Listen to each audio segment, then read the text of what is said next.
بسم الله الرحمن الرحیم. السلام علیکم. امید ده تاسو به روغ جوړ یې. زه یم زاهد میروخیل او تاسو ګورئ د پی ټي وي نیشنل پېښور څانګې نه پروګرام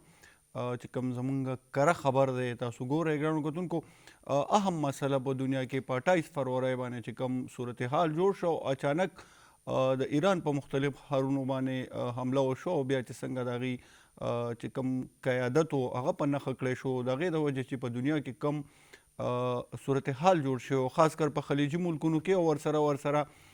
چې د منځني ختیځ سره کم تړلي ملکونه دي، یعنی پاکستان دی، نور د دنیا داسې ملکونه دي چې د هغې ټول کاروبار په دغه لارو باندې وابسته و، هغه ټول صورتحال خراب شوی و. یو طرف ته چې کومې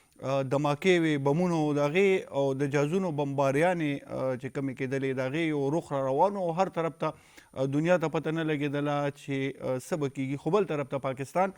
ډېر خاموشۍ سره او بالکل چې چاته پته مو نه لګېده هغې سره یو سفارتي کوششونه چالو کړو. هغه سفارتي کوششونه چې هغه ملک پاکستان د دنیا چې کوم اټمي طاقت دی ورسره بهترین دفاعي صلاحیت دی پاکستان سره، خو په سفارتکارۍ کې که موږ وګورو نو په دنیا کې اوس په ټوله دنیا کې د پاکستان بیا یو پیره نوم چې دی دا روښانه شوی دی، بلکې سفارتکارۍ میدان کې پاکستان دنیا کې په اول نمبر دی. چا دا ویلی شو چې د امریکې غونده کې ملک د هغې په منځ کې به پاکستان راځي او هغه به سفارتکاري کوي، او په 1 منټ یا 2 منټو وقفې کې چې کوم صدر ټرمپ صاحب اعلان کړی چې ټول تهذیب به بېګاله شپېله ختم شي د ایران، نو د هغې نه پس دا یو خدشه وه چې یاره اټمي جنګ اونخلي او د هغې په بدل کې چې ایران کومې خبرې اترې کړې وې نو هغه هم خوفناکې وې. خو نن چې موږ ناست یو موږ ګورو نو دغه دواړه ملکونه د امریکې او د ایران چې کوم مشران دي یا نمایندګان دي هغه نن ناست دي په اسلام آباد کې، او اسلام آباد چې کوم اهمیت حاصل کړی نو دا په خپله باندې هم په ټوله دنیا کې نن د اسلام آباد نوم دی، ځکه چې هلته کېږي مذاکرات او دغه مذاکراتو لپاره 15 ورځې جنګ بندي شوې، او چې کوم سټریټ اف هرموز دی یا موږ ورته عامه ژبه کې ابنای هرمز وو، نو د هغې لاره هم کولاو شوې ده. د دې ټول اثرات ګرانو کتونکو په پاکستان ډېر زیات دي، ځکه چې موږ یو طرف ته ایران زموږ ګاونډي ملک دی، اسلامي ملک دی، بل طرف ته منځني ختیځ یعنی مشرق وسطی سره زموږ تعلقات دي، او بل طرف ته که موږ وګورو نو د امریکې سره د ټولو نه زیات چې زموږ کم کاروبار دی نو هغه امریکې سره دی، زموږ ایکسپورټ زیات هلته کېږي، نو موږ ټول هر طرف ته پاکستان ډېر متاثر و. خو د الله تعالی ډېر احسان دی چې پاکستان څومره چې متاثر او د هغې نه زیات هغه په دنیا کې بریالی شو. هم په دې موضوع باندې به خبره کوو، د دې په مختلفو شعبو باندې په رخونو باندې چې اخر څومره اهم د پاکستان سفارتکاري وه او چې کوم زمونږ مشران دي نو آیا دغه کسانو د دنیا کې د امن قایمولو لپاره څومره غټ کردار و. موږ سره په پروګرام کې زمونږ پهله میلمه دی ډاکټر رحمان الله صاحب. ډاکټر صاحب تاسو ته پروګرام کې یو پیره بیا موږ هرکلی وایو، او ګرانو کتونکو ډاکټر رحمان الله صاحب سینیر صحافي، ورسره مختلف عالمي ادارې چې کومې دي هغې سره وابسته. دغه شان زموږ دویم میلمه چې دی هغه ډاکټر عزیز الرحمان صاحب دی. ډاکټر عزیز الرحمان صاحب په یو نجی یونیورسٹی کے پروفیسر دے اور بین الاقوامی امور و ماہر دے. ڈاکٹر صاحب آپ کو پروگرام میں خوش آمدید کہتے ہیں. که زه رحمان الله صاحب تاسو نه تپوس وکړم چې کوم صورتحال جوړ شو په 28 فروری باندې، نو هغې کې که موږ وګورو نو زما په خیال باندې نور به هم دنیا متاثره، کیوبا ډېره متاثره وه، خو پاکستان ټول نه زیات متاثره و. خو اوس پاکستان چې څومره متاثره و د هغې نه زیات پاکستان چې دی هغه په خوشحالۍ کې دی، نن اسلام آباد ټوله دنیا کې یادیږي. تاسو د 28 ورځې چې کوم 28 فروری نه اوسه پورې یا تقریبا 42-43 ورځې چې وشوې، دې کې تاسو څه وکتل چې څومره صورتحال دا جنګ شروع شوی ولې او اخر اوس د دې انجام چې دی هغه کوم طرف ته روان دی؟ ډېره مننه چې ګورئ تاسو د جنګ د پیل د شروع خبرې چې کوئ نو هغه په خپله باندې د ډونالډ ټرمپ چې کوم بیانونه راتلل جی هغې دغه د جنګ د شروع چې کوم هغه په خپله باندې ډېر د یو کنفیوژن ښکار کړله. بالکل هغه بیانونه تاسو کتل چې هغه په دې باندې په خپله پوهه نه و چې دا جنګ ده ولې شروع کړی دی. بالکل. او بیا خبره دا کېدله چې یاره دې خو د اسرائیل چې کوم لومړی وزیر دی ښایي چې د هغه لخوا پې فشار و ده پریشر ده په هغې کې جنګ شروع کو. بیا به دا خبره هم کېدله چې د خپل استخباراتو چې کوم دی کېدای شي هغوی ترې ایستلی دی. بیا دا خبره کېدله که موږ د اسرائیل د لومړي وزیر خبره کوو هلته د هغوی خپل استخباراتو وایي چې هلته موږ یو معلومات ورکړي دي او مطلب دا جنګ شروع کو. نو دغه شروع خو د دې جنګ ډېر د کنفیوژن ښکار وه او په دې باندې زه هم چې تر اوسه پورې دا خبرې کېږي چې دا جنګ شروع شوی ولې او د دې سره د دوی سره څه سالډ ریزنز نه و. بیا خلکو په دې باندې خبرې کولې د 28 ورځې په دا هم پکې یو خبره وه چې دا جنګ چې شروع کړی دی شروع کېدو دوی سره څه خاص وجه نشته. نو بیا چې کله ځکه ورسره خاص وجه نه وه چې مونږ کتل چې تاسو د شروع خبره کوي باندې باور لږ شان خبرې وکړو. په هغه کې تاسو وګورئ چې د ډونالډ ټرمپ او نتنیاهو د دوی چې کوم د جنګ د شروع کېدو په اړه کې د دوی کوم بیانونه هغه متضاد بالکل. ډونالډ ټرمپ په یوه خبره کوله چې دی راغلی دی رژیم چینج دپاره راغلی دی حکومت ختمول دپاره راغلی دی او بیا به خلکو ته وي تاسو راپاسئ همدا خبره په څه شکل کې اول نتنیاهو کوله بیا به دا وي چې نه او خو یو قسم نه غوښتل چې ایران چې دی دا د منځه یوسي پورې چې کوم دی یو سیستم ختم کړي او لکه دا قسم دغه بالکل د مراکش غونډه کې صورتحال جوړ شي دغه سوچ دا وي. دا څیزونه کول کې نه دي نه وړاندې که تاسو ګورئ چې کله په ایران کې خپله خلکو د حکومت خلاف راپاڅېدلي وو هغوی چې کله احتجاجونه کول په هغه وخت کې هغه خلکو هم په هغه وخت کې خو لا جنګ نه و او دغه ډونالډ ټرمپ خبره کوله یاره دغه خلک د راپاسې او مونږ را روان وو بالکل مونږ تاسو مرستې ته را روان یو تاسو راویښ شئ او راپاسئ او مونږ هم دین خلاصو دین هم خلاصو د حکومت نه مخلاصو. هغه کې بیا په ایران حکومت په دې تور نه و بلکې بیا چې کله جنګ پیل یو پکې دا خبره هم کوله دوی د خپل خلکو سره ظلم زیاتې کړی دی نو هغې یو وجه دا یې وه چې مونږ راځو او خلک پانسیمه کوي دا مه کوئ. نو د جنګ دا پیل چې کوم دا خو ډېر د کنفیوژن ښکار په خپله باندې ډونالډ ټرمپ او دغه چې کوم دی بیا ښه دا چې کله دغه وجه هم ده چې دا جنګ چې اوس ختمېږي تاسو خبر چې دا ختمېږي ځکه چې د پیل شو پته نه وه او د ختمېدو اوس ډېر کنفیوز دي. ځینې وختونو کې دا خبره کوي چې موږ خپل اهداف حاصل کړي دي لکه د هغوی چې کوم حکومت مونږ خبره کوي د خامنه‌ای چې هغه مونږ ختم کړو سره زمونږ هیڅ کار نشته د خلک ځان ته په خپله باندې خلاص کړي که نه تاسو دا نو ګوره هغه دا ختمېدو چې کوم خبره ده کله وایي موږ خپل ریزلټس چې کوم دي هغه دغه کړي دي اخیستي دي کله وایي چې موږ نور دا څیزونه کې ډېر کنفیوژن په خپل ځای باندې موجود دی او په دې ډېرې خبرې کېږي. بالکل تاسو بیا دا خبره چې د 28 ورځې څنګه تېرې شولې ګوره چې د 28 ورځې کې د 28 ورځې 28 فروری باندې شوی بخښنه غواړم 28 فروری شوی وه دا ټول چې کوم دی دا 40 ورځې نه زیاتې وشولې. تاسو دا موده کې تاسو څنګه تېره شوله تاسو دې کې دا اوس وګورئ چې د نړۍ د هر هیواد دپاره دا په خپله باندې ډېر زیات د تشویش او د اندېښنې خبره وه دا وړه خبره نه ده ځکه چې یو ایران چې دی هغه اسلامي ملک دی اسلامي هیواد دی او بیا داسې اسلامي هیواد دی چې هغه که بدل اخلي نو امریکا ته ډېره لرې ده هغه ته د هغه توغندي میزایل هغه ته نه رسېږي. بالکل که نتنیاهو ته که فرض که اسرائیل ته کوم رسېږي نو د هغې بدل چې کوم دی نو هغه د بدل بیا اسرائیل په خپله باندې مخلي او امریکا یې مخلي. بالکل اوس موږ ته دا هم پته ده چې دواړه چې کوم دي نو مطلب لکه دغه چې دي دا دواړه نیوکلیر او اټامیک بم او اټمي وسلې لري دغه هېوادونه دي یوازې که اسرائیل هم نو کېدای شي اسرائیل دپاره چې کوم که د ایران سره جنګ کېدای شي دا به د ایران دپاره ډېره ګرانه وه بیا به سره امریکا راغله د امریکا چې په موجودګۍ کې خو بیا نور هم ډېره ګرانه وه. بالکل نو دا اندېښنې خبره خاص کړه د مسلمانانو هېوادونو لپاره په دې باندې وه پاکستان لپاره په دې باندې وه که ایران برید کوو نو چې مطلب هغه امریکا ته نه رسېږي نو بیا به د امریکا هغه هېوادونو ته ځان رسو په خلیجي هېوادونو کې چې هلته کې د دوی اډې دي د دوی هلته پوځ موجود دي او چې دا یې کوو نو تر اوسه پورې دغه خلیجي هېوادونه چې کوم دي صرف هغې مذمت کړی دی یا چې دی مطلب لکه د صبر نه کار واخلي او دا دوی غلط کوي او دا کوي هغوی ریاکټ کړی دی صبر لکه هغې وکړه صبر ډېر زیات کړی دی ځکه چې کله تاسو د چا په هېواد باندې په خاور باندې دغه ساورنټي تاسو وایولیټ کې هغه ته انټرنیشنل لا چې کوم دغه ته اجازت ورکوي چې هغه وکړي خو هغوی نه دی کړی نو دغه به زه دا یم چې هغوی دغه رسټورانټ نه کار اخیستی و او که دا نه وی نو بیا یو ډېره غټه ستونزه جوړېدی شوه بلکې دا به مې فکر کېدلو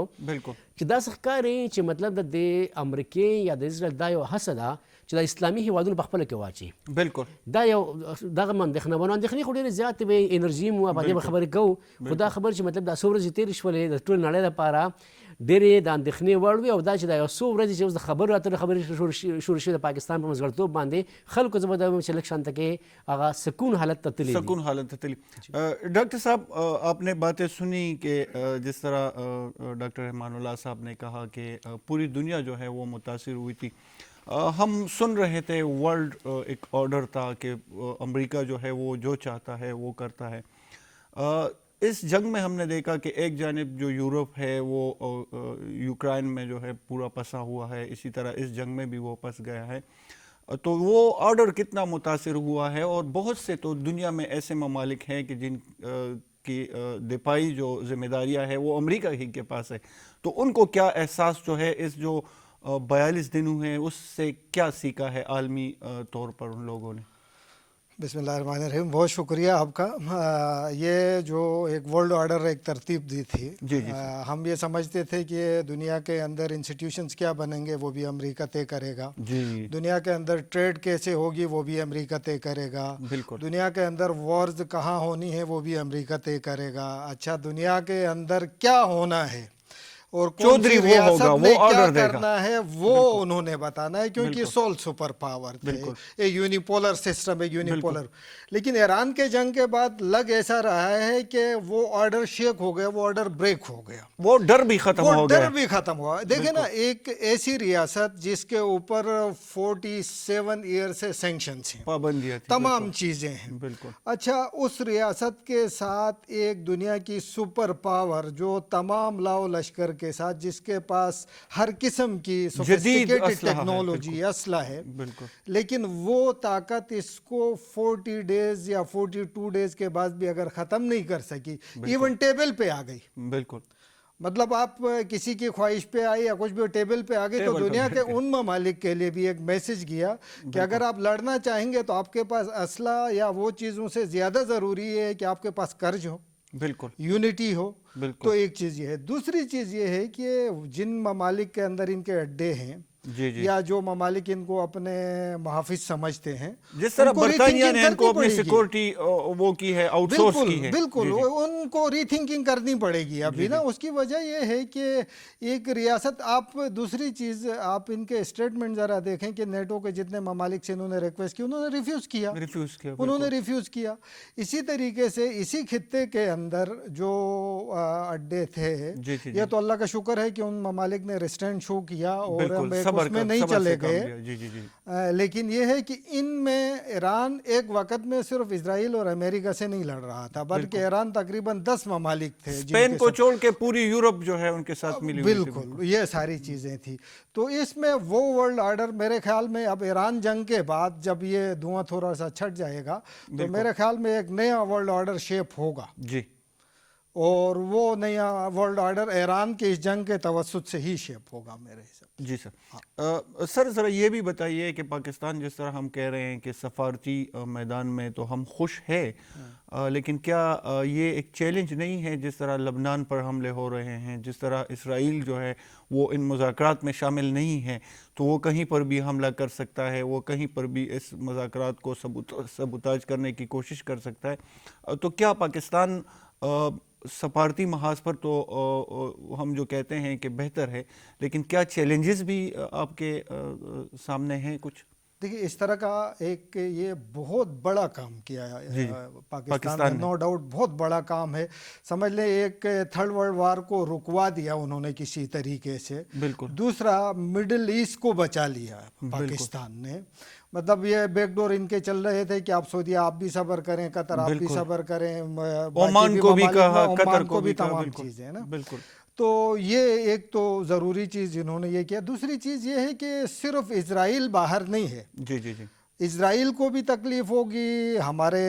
ہمسائے کو بھی تکلیف ہوگی، دونوں ہمسایوں کو بھی تکلیف ہوگی، اور اس کے ساتھ ساتھ مڈل ایسٹ کے اندر بھی کچھ مسلم ممالک کو بھی تکلیف ہے، مطلب ان کے نام میں مینشن نہیں کرنا چاہ رہا، لیکن ان کو بھی تکلیف ہے۔ لیکن جب اس طرح کے بڑے ایونٹ کے اندر جب آپ ایک اتنا بڑا کام کرتے ہیں تو یہ چیلنجز تو ڈیفینیٹلی ہوں گی، یہ چیلنجز ڈیفینیٹلی ہوں گی، اور مجھے یہ امید بھی ہے کہ پاکستان اس چیز کو ٹیکل کر سکے گا بہتر طریقے سے۔ دوسری چیز پاکستان کے لیے جو سب سے بڑی بات یہ ہے کہ دیکھو، پاکستان کا ایک نام آ رہا تھا تو اس کے ساتھ لوگوں کا یہ ہوتا تھا کہ شاید یہ پیس بریکرز ہیں، ان کے پیس نہیں ہے۔ اس وقت پاکستان کی ایک برانڈنگ ہو رہی ہے، بالکل ایک برانڈنگ ہو رہی ہے، اور وہ برانڈنگ بھی فری میں دنیا کا پورا میڈیا کی نظریں پاکستان پہ، اور وہ بھی پیس میکر کے، بلکہ پاکستان کو نوبل پرائز جو ہے وہ مل سکتا ہے اس پر، چلو وہ بھی ملتا ہے یا جو بھی ہوتا ہے، لیکن جو سب سے بہتر بات یہ ہے کہ وہ رحمان اللہ صاحب اس پہ بہتر بتا پائیں گے، لیکن پاکستان کی ایک برانڈنگ ہو رہی ہے جو دنیا بہت سارا پیسہ دے کے اپنا امیج بہتر کرتی ہے, ہمارا فری میں ہو رہا ہے. بالکل. CNN بات کر رہا ہے, BBC بات کر رہی ہے, فاکس نیوز, دنیا کے جتنے بڑے آؤٹ لیٹس ہیں, بالکل تمام دنیا کی بڑی ریاستوں کے جو نمائندے ہیں وہ بات کر رہے ہیں, شاباش دے رہے ہیں. تو میرے خیال میں یہ اعزاز بھی ہے, اور انشاءاللہ پاکستان ٹیکل بھی کر لے گا ان ایشوز کو. پاکستان کو ادراک ہوگا ان ایشوز کا کہ یہ ایشوز ہمیں پیش آ سکتے ہیں, تو میرے خیال میں بہتر اس میں ہو جائے. جی بالکل. ډاکټر صاحب څنګه چې عزیز الرحمن صاحب چې کومه خبره وکړه چې زمونږ سفارتکاري خو ظاهره خبره ده چیلنجز هم چې څوک پالیسي جوړوي نو هغوی ته به چیلنجز هم ښکاري, خو بهرحال سر که موږ دا وګورو چې کوم دنیا کې چې کوم صورتحال اوس جوړ شو نو عالمي هم څه قوانینو, اقوام متحده هم یو څیزو, د هغې نه علاوه اسلامي ملکونو چې کوم تنظیمو, د هغې نه علاوه نور دنیا تنظیمونه دي. تاسو څه ګڼئ چې موږ خو دې ورځو کې وکتل چې صرف د صدر ټرمپ صاحب چې کوم د هغه سوشل میډیا وه هغې صرف د ټوله دنیا چلوله او تیل ښکته تیل بره هم د هغه په ټویټ باندې ټوله دنیا چلېدله. نور ملکونه, طاقتور ملکونه کوم ځای کې و دې ځای کې, یا آیا د هغې سفارتکاري مخامخ نه راتله, پاکستان صرف ولې دا محسوس کړه؟ ډېره مننه چې ګورې تاسو د نورو نړیوالو قوتونو خبره وکړله, نو تاسو روس دی, چین دی, نور غټ د چین ملکونه خبره پکې ظاهر خبره به موږ دغه کوو چې شروع کوم د هغې نه به کوو. جی جی. د روس باندې خو که تاسو منئ او که نه منئ نو دا یو تور خو په هغې باندې شته چې او دا د امریکا په ذهن کې دی چې ګینې هغوی ایران ته نږدېوالی لري او د ایران سره د هغوی ګینې مرسته ده. بالکل. او هغوی د روس نه د روسیې نه خو دا توقع یا د هیلې لرلی شوه چې هغه په ایران باندې خپل یو اثر استعمال کړي او که دغه خبره سوي چې دا څیز وشي او که جنګ نه وی زما په خیال یوکرین سره بیا به څنګه اثر دغه خبره پکې بله خبره دا وه چې یوکرین چې کوم دی هلته پکې دغه ستونزه وه د هغوی په منځ کې, او په دغه لحاظ سره خو مطلب لکه د امریکا او د روس اصل د یو بل نه ډېر فاصلې جوړې شوې وې. بالکل. نو دغه دواړو څیزونو خو دغه هېوادونو ترمنځ خو دا څیز ګران و. خبره پکې کوم د چین وکړو نو د چین اصل په دې کې دلچسپي وه, لکه چې مطلب دا مسلې د حل شي. د هغې وجه دا ده چې دلته چې کوم دا مونږ څومره څېړنې اورو څومره ګورو نو هغې دا خبره هم کېږي چې یاره امریکا چې کله یو ځای ته ځي نو د یو هېواد دپاره یوازې بیا نه ځي, د هغې په ذهن کې هېوادونه پوره د سلو کالو شاته یو نقشه او چې بیا نور څیزونه وي, نو په هغه کې به دا خبره هم کېدای شي چین د ځان په خپل نیم په راتلونکي کې سوچ او فکر کوي چې یاره که دا واقعي راځي او ایران چې دی د منځه ځي او که دا د امریکې کنټرول راځي نو مطلب بیا ما ته ډېر نور رانږدې کېږي او ما ته ستونزه جوړېږي. دغه څیز مو د نړۍ قوتونه چې کوم دی هغه ظاهره خبره ده په دې وجه باندې. بل دا ده چې کله په یو هېواد باندې دا یو لیبل لګېدلی وي چې هغه یا په هېوادونو باندې چې هغه دې هېواد سره د هغې نږدې اړیکې دي او د هغې باندې سره د هغې اثرات تعلقات ډېر ژور دي, لکه څنګه چې په روسیا باندې شته یا په چین باندې ساده پورې وو, نو هغې کې خو دې ته منځګړیتوب ګران و. ډاکټر صاحب ستاسو خبره ګډ کوم, که دا دغه شي چې مثال په تور باندې د چین 80% چې کوم تیلو یا نور کاروبار نو هغه ظاهره خبره ده په سټریټ اف هرموز باندې, نو آیا دغه ټایم کې چې هغوی د صبر وکړو ځان یې راښکاره نه کړو نو دا هم ثابتول امریکې ته چې ګنې موږ دومره متاثره نه یو, داسې څه خبره نشته, موږ خپل هم هر څه کولی شو. یاره جي ګورو تاسو ګاګې ګورئ د نړۍ کمزوری ځان ښکاره نه کړو. نړۍ چې کوم دی د هغې 15% 15 سلنه چې کوم دی د ټول هېوادونو یوازې د چین نه دی, د هغې چې کوم تیل راځي هغه دغې لارې نه راځي. بالکل. او دا مونږ نه وایو چې دوی به دغه اثرات چې کوم دی دا په 40-42 ورځې کې به راتلل. دا خو چې فرض کړه دغه جنګ نور غځېدلی نو دا به هر هېواد باندې ډېر اثرات راتلل, خاص کر موږ خو او لا جاري دي ډاکټر صاحب, دا به 2-3 میاشتې جاري دا به جاري. نو ګوره دغه هېوادونو خو چې کوم دی او بل دا دی که هغه هېوادونه په نړۍ کې قوتونه هغه امن خبره کولی شي چې د هغه د ایران سره هم ښه تعلق وي او دغه د امریکې سره هم ښه تعلق وي او خلیجي ملکونو سره هم ښه تعلق وي. اوس په دې وخت کې دا زه فکر کوم چې پاکستان داسې یو هېواد و چې دی د ایران سره هم ښه اړیکې ښه تعلق لري. بالکل. او دی د امریکې سره مطلب ښه تعلق دی. تاسو معلومه ده چې مطلب خاص کر د شهباز شریف او بیا د فیلډ مارشل چې کوم د هغې ملاقاتونه شي او د ډونالډ ټرمپ سره هغه چې کوم تعریفونه به کول کوم صفتونه به کول. بالکل. نو پاکستان داسې یو هېواد و چې هغه دواړو ته خبره کولی شو, د دواړو منځ کې منځګړیتوب کولی شو, دواړو په حده پورې باور اعتماد هم کولی شو. یقیني کوو که خبره د روس او د چین راتلله نو بیا خو به د امریکې په ذهن کې دا و چې دا ایران ته ډېر نږدېوالی لري او ظاهر خبره د هغې خبره به اورېدل چې کوم دی د امریکې دپاره کېدای شي د منلو هغه سمبول نه وه, حالانکې چې ډونالډ ټرمپ وایي چې چین پکې په آخر کې خپل یو رول ادا کړی دی او پلی کړی دی په دې چې کوم د ایران چې کوم دی هغه د خبرو منځ ته راوستلو کې. خو زه به دا وایم چې د هغې نه زیات رول چې کوم دی دا د پاکستان دی. دا وختي چې خبره کوم د اوربن جی جی جی د خبرو د کامیابی خو به سبا چې کله خبرې کېږي معلومیږي به، خو چې کله دا اوربند وي او دا اوربند راشي دا د خبرو مونږ وایو چې 50 سلنه چې کوم دا د کامیابی هغه اشارې وي. اول خو دا کېناستل چې دا غټه خبره چې کله اوربند راشي ګوره چې که تاسو په جګړه روانه وي لکه دا خبرې خو کېدلې که نه دې چې موږ د کسانو سره خبرې کوو مخکیني چې هغه ډېر زیات سختدریځ او دا اوسني نه دي دا به ډېر خبرې کوو دا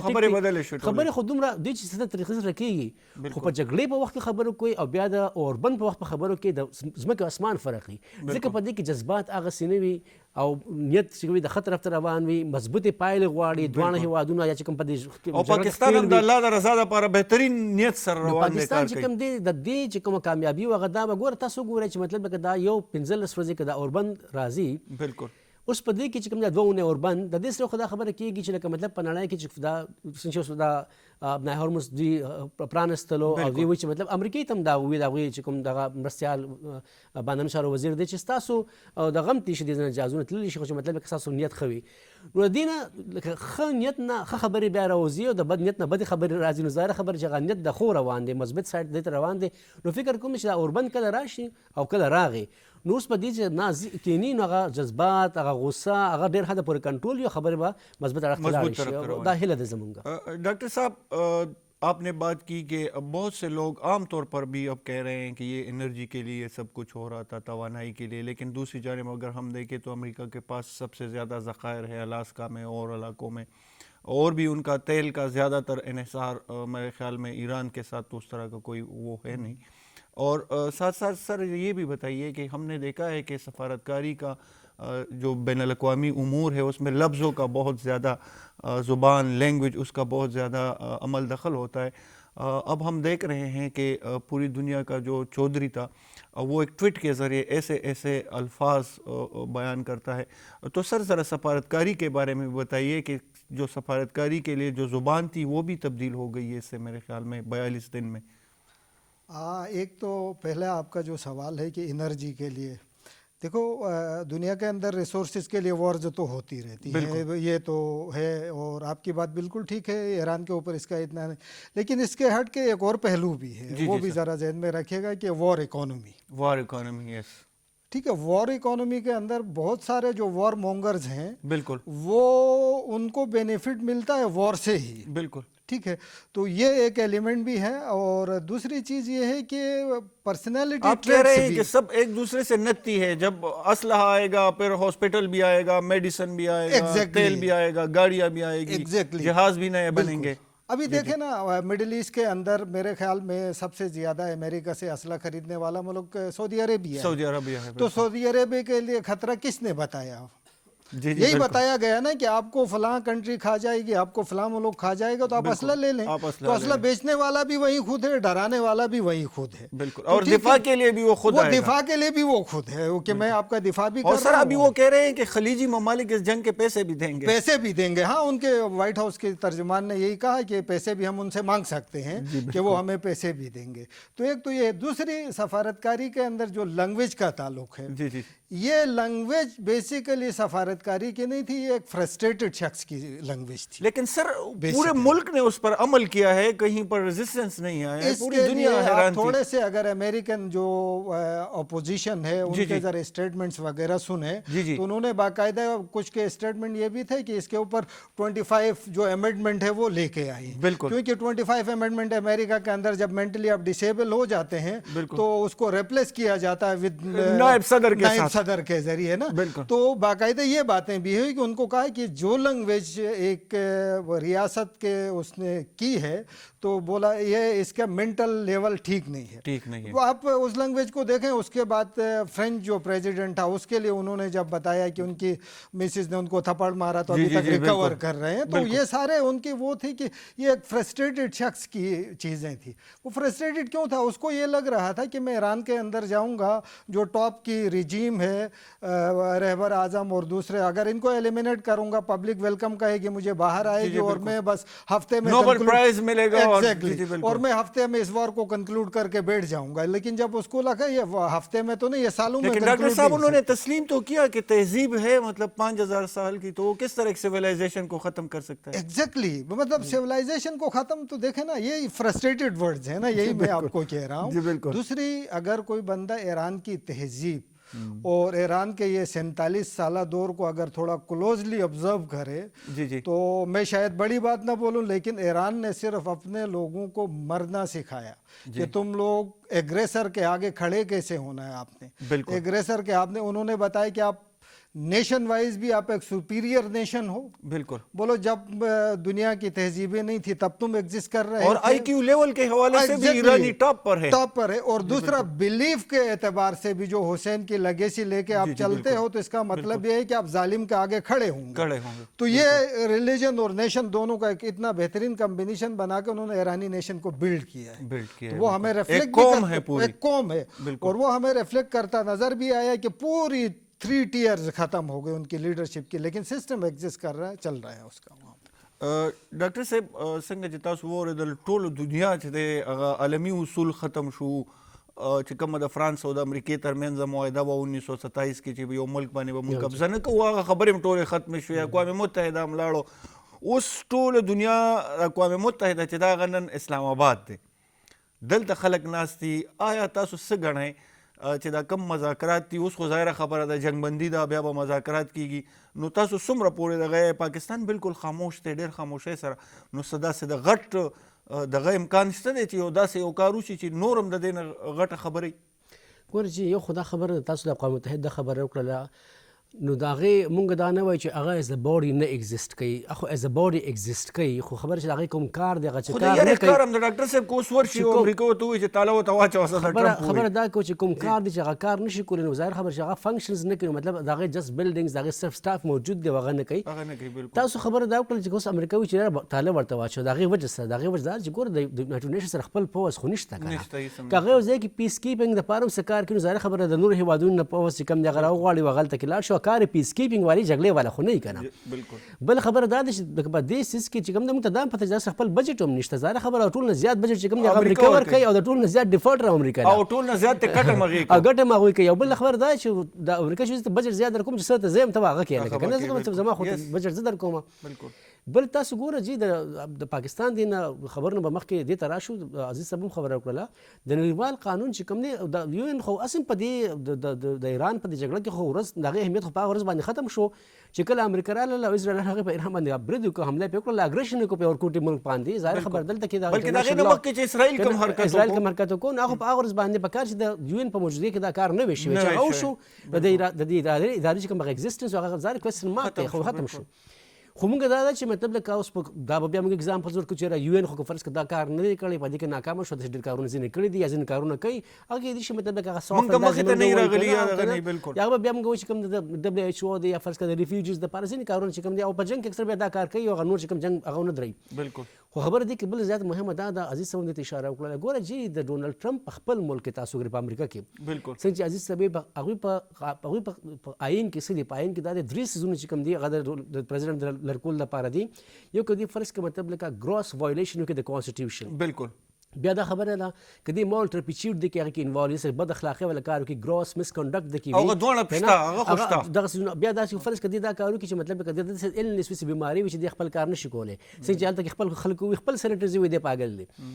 اوس تاسو دغه خبرې چې کوم کېږي دا به د ده نه څنګه پته لګي چې دا مسله ده، ظاهره به د اعمال نه پته لګي، څنګه چې د ټویټ نه خبره کوي یا د دې سوشل میډیا باندې څه د هغې نه به تاسو اندازه لګوئ چې دې وخت کې ذهني طور چې کوم د فرسټریشن شکار دی، څیز نشي کولی. ځکه خو بله خبره دا ده په ملک کې دننه هم دې چې کله جنګ کوي په کار دی چې د کانګرس نه پرمیشن واخلي، د وانه غستلو. په د امریکې په کانسټیټیوشن کې یو سیس کې چې مطلب فرض کا هغه کې پریزیډنټ چې کوم دی هغه ته د کانګرس نه د اپروول ضرورت نشته، چې کوم یو میجر سیس دی هغه دا دی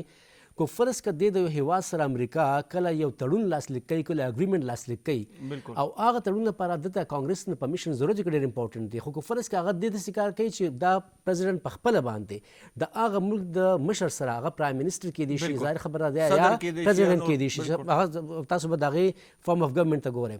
په هغه کیس کې دې سره هغه سره ډایرکټ ساین کړي، د کانګرس نه پرمیشن ضرورت نشته، باقي چې کوم دی پرمیشن د کانګرس نه د پرمیشن نه واخلي، نو دننه په ده باندې دغه فشار هم موجود چې مطلب د خو انټرنیشنل څه کې چې مطلب د ډومېسټک اسټیټ لا هم وایلیټ کړی وه. بالکل. اوس په دې طرح شو پاکستان تاسو وایي چې مطلب اسلام آباد چې کوم دی د یو ان دا رول پلی کوي، خبره هم دا ده چې دا کار د یو ان چې کړی وی دا کار یو ان نه کړلی شو، نو په دې وجه باندې تاسو څه ګورئ چې هغه د ملګرو ملتونو یونایټډ نیشنز هغه چې کوم د هغې غړي هېوادونه دي هغه دا نه وایي چې دا کار یو ان وکړه یا تا کړی وی یا تا ولې ونه کړو، بلکې هغه راځي د پاکستان لومړي وزیر ته شهباز شریف ته ټلیفون کوي.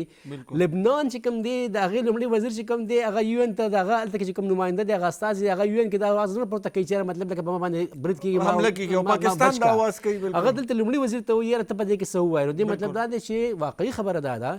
چې د یو ان چې کوم ارزښت و کوم رول و هغه پاتې نه شو. هغه څیز چې کوم دی د یو ان نه شف شو دا به تاریخ د دې ګواهي. او زه دا وایم چې ډونالډ ټرمپ خو دا خبره کوله چې یاره ما د پاکستان او هند ترمنځ چې کومه جګړه وه هغه ما ودرولې وه او دلته مطلب نوبل پرایز او نوبل جایزه چې کوم دا ورکړلی شي. اوس په دا خبره کېږي چې یاره ستا د امریکې او د ایران ترمنځ جګړه چې کوم پاکستان ودرولې وه او د دې نه د درېیم نړیوال جنګ چې کوم خطره وه او د دې نه اصل کې د نیوکلر چې کوم جنګ خطره وه تا په خپله باندې چې داسې کار به کوم چې تهذیب به ختم کړم دا لا هغوی نه وویلي. نو په کار ده چې دې ته د نوبل پرایز څنګه چې عزیز صاحب چې دوی په دې کې پارک شهباز شریف یا د فیلډ مارشل نوم راشي د دې لپاره. بالکل ڈاکٹر صاحب جس طرح ڈاکٹر رحمان اللہ صاحب نے بات کی کہ پورا جو سسٹم ہے وہ ہی تبدیل ہو گیا, جو عالمی قوانین ہیں اس پہ اعتماد لوگوں کا ختم ہو گیا. پاکستان کیا آپ دیکھ رہے ہیں کہ جس طرح ہم نے آج میزبانی کی ہے تو کیا جو پاکستان کا رتبہ ہے سفارتی تعلقات کے حوالے سے اگر ہم کہیں تو جب سے پاکستان بنا ہے امریکہ اور پاکستان کے درمیان ہمیشہ کوئی اس طرح کے مثالی تعلقات نہیں ہیں جو اس وقت ہے. تو آپ کیا سمجھتے ہیں کہ پاکستان کے لیے اس وقت معاشی طور پر کتنا زیادہ وہ پاکستان اچیو کر سکتا ہے, اور کیا اور جو ہمارے ظاہر ہے ایران کے ساتھ بھی ہمارے بہترین تعلقات اس طرح کے مثالی نہیں تھے, کبھی کبھی صورتحال خراب ہو جاتی تھی, لیکن اب پاکستان بالکل درمیان میں کھڑا ہے. تو آپ کیا سمجھتے ہیں کہ پاکستان اس کو برقرار رکھ سکے گا ان تمام چیزوں پر, جس طرح ہمارا سسٹم ہے اور جس طرح ہم نے جس طریقے سے یہ سفارتکاری کی ہے بہترین انداز میں؟ دیکھیں ایک چیز ہمیں سمجھنے کی بہت ضرورت ہے, یہ اس میں کوئی شک نہیں ہے کہ 25 مئی 2025 کے بعد ہمارا جیو پولیٹیکل پروفائل بڑھا ہے. بالکل جیو پولیٹیکل پروفائل بڑھا ہے, ہم نے پرفارم بھی کیا. تو اس دنیا کا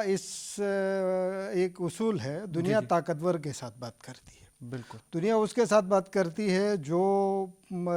طاقت رکھتا ہو. تو پاکستان نے تھوڑا سا دکھا دیا ہے کہ ہم طاقت رکھتے ہیں, اور خاص کر 9 اور 10 مئی 2000 سوری وہ 25 میں 9 یہ وہ میں ذرا تاریخ میں وہ گیا تھا انڈیا کے ساتھ جب ہوا.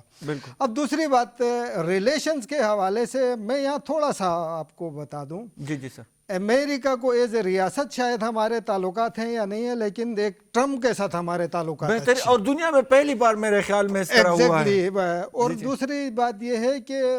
ٹرمپ ہمیشہ تعریف بھی کرتا ہے, مطلب جتنا انہوں نے انڈیا کو اریٹیٹ کیا گنوا کے کہ ان کے 10 12 15 کر کے, مطلب شاید ہم سارے جہاز ہی انہوں نے گرا دیے. اگر ہم پورے سال بھی سفارتکاری کرتے اور اپنی برانڈنگ کرتے تو شاید اتنی نہیں کر پاتے جتنی انہوں نے کی. ٹھیک ہے, تو اس چیز کا فائدہ اٹھا سکتے ہیں پاکستان بہت بہتر طریقے سے. لیکن ایک چیز اور بھی بتا دوں کہ شر سے بھی بچنا چاہیے. بالکل ہمیں, کیونکہ وہ ہنری کسنجر کا ہے نا کہ اگر امریکہ کا کوئی دوست نہیں ہے تو اس کے لیے خطرہ ہے, لیکن اگر دوست ہے تو ڈیفینیٹلی فیٹل ہے نا. تو مطلب اس چیز کو بھی ہمیں نظر میں رکھتے ہوئے کرنا چاہیے. دوسری چیز یہ ہے کہ ایران کے ساتھ ہمارے تعلقات اپنے اپس اینڈ ڈاؤنز آتے رہے ہیں, کچھ وہ ہوتے رہے ہیں, کیونکہ ہم تقریباً 900 کلومیٹر کا بارڈر شیئر کر رہے ہیں, تو کچھ نہ کچھ کنفیوژنز ہوں گی. اور پھر ہمارا ہمسایہ بھی وہاں پہ انوالو تھا بندر عباس کے اندر یا چابہار میں, وہ ساری چیزیں. لیکن ہمارے تعلقات اس حد تک ٹینس نہیں ہوئے جس وقت تک ہم سمجھ سکیں. تو وار کے بیچ میں بھی پچھلے اس میں بھی ذرا دیکھیں تو ایران کا بڑا اپریسیشن ہمارے لیے رہا ہے, ہم نے بھی ان کے لیے کیا. تو اس سے ہم فائدہ اٹھا سکتے ہیں, اور اگر ہم اس چیز کو مینٹین رکھیں اس کو تو انشاءاللہ تعالی ہمیں اس کا ایک فائدہ بالکل ہم کر سکتے ہیں. گرانو کو تن کو بالکل منگا کول شو پاکستان چونکہ سفارتکار لحاظ سره ہمیشہ به مونږ ویل چې مونږ پاکستان خپل اواز زمونږ سفارتکار نشي رسولی, یا هغه داسې ډیپلوماټیک سیزونه چې دي هغې کې اکثر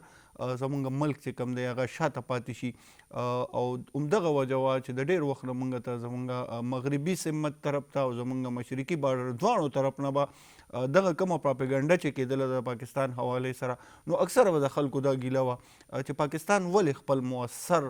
سفارتکاري نه کوي. خو اوس دنیا ته پته ولګېدله چې پاکستان په سفارتي محاذ باندې هم په ټاپ دی او څنګه چې دوانو ډاکټرانو صاحبانو چې کومه خبره وکړه چې دې وخت کې د امریکې که څوک پسندیده دی او د امریکې د صدر نو هغه فیلډ مارشل سید عاصم منیر صاحب بهترین جرنیل دی په دنیا کې د ټرمپ صاحب مطابق او د کشانتا شهباز شریف صاحب یو جمهوری لیډر دی. دا د هغې وینا ده. او ګرانو کتونکو څنګه چې دا جګړه وه نو دا جګړې چې څومره سیوا کیږي نو د دې اثر په هغه 2-3 ورځو کې خو وي خو د دې اثرات ډېر زیات وي په کلونو باندې. او اوس هم چې کومه لاره کولاو شي نو ظاهره خبره ده 2-3 میاشت په دا مشکلات دنیا ته دغه بہت شکریہ ڈاکٹر عزیز الرحمان صاحب آپ نے ہمیں اپنا ٹائم دیا اور دکشانتا ډاکټر رحمان الله صاحب ستاسو یو جهان مننه تاسو راغلی موږ ته خپل قیمتي خبرې چې دي هغه زموږ ناظرینو سره شریک کړې. ګرانو کتونکو عمدک او زموږ د پروګرام ټایم خپل خیال ساتئ د خپلو ماشومانو چاپېرچل او مشرانو ډېر خیال ساتئ. ما ته اجازت راکئ. د الله پامان.